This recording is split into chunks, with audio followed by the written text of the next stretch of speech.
tiket, tapi kita memberikan nilai tiket itu dengan nilai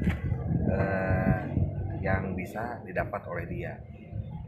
Oleh karena itu, apabila akan melihat Candi Cangkuang itu ada yang namanya perahu. Nah, untuk perahu ini harus ada standar yang jelas, berapa per orang. Jadi sehingga tidak banyak ditanya lagi kalau ada standar. Oleh karena itu, kesiapan-kesiapan harus mulai dari kita. Termasuk di sana ada kantor.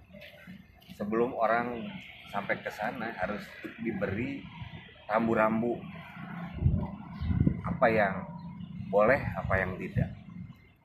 Nah, lalu kemudian diberikan penjelasan-penjelasan karena di sana itu tempat keramat, jadi ada sesuatu yang memang nggak bisa dilakukan oleh sembarang orang, misalnya bicara yang tidak baik, lalu kemudian pipis sembarangan dan lain sebagainya. Nah, ini harus diberikan edukasi, dan bahkan saya melihat seharusnya ada pramu wisata Cangkuang, jadi memberikan penjelasan mulai dari mau seorang, mau dua orang, mau rombongan. Nah, kalau rombongan tentu harus menyiapkan pengeras suara ya agar terdengar.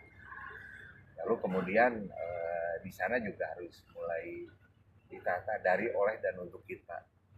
Baik itu kebersihan lingkungan maupun dia siap untuk menerima tamu. Jadi bagaimana agar tamu itu bahagia. Dan bahkan saya tadi jualan-jualan itu udah dibanderol, ya dibanderol, tidak ada tawar menawar, jadi itu harga real gitu ya. Jadi sehingga kalau tahu di sini mahal, oh di sana mah mahal. Nah, yang paling penting untung bagi pedagang.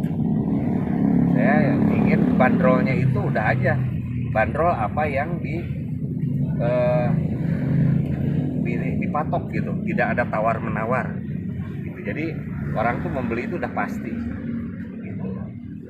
Nah, terus alur ya, alurnya harus kemana?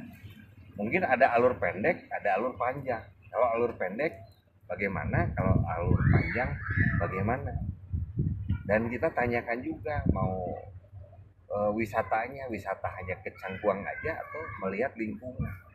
Nah, kalau melihat lingkungan berarti lingkungan itu harus mulai dibuat tata lingkungan ya, baik itu bisa saja perahunya tidak hanya nyebrang tapi ngeliling gitu sampai dengan nyebrang.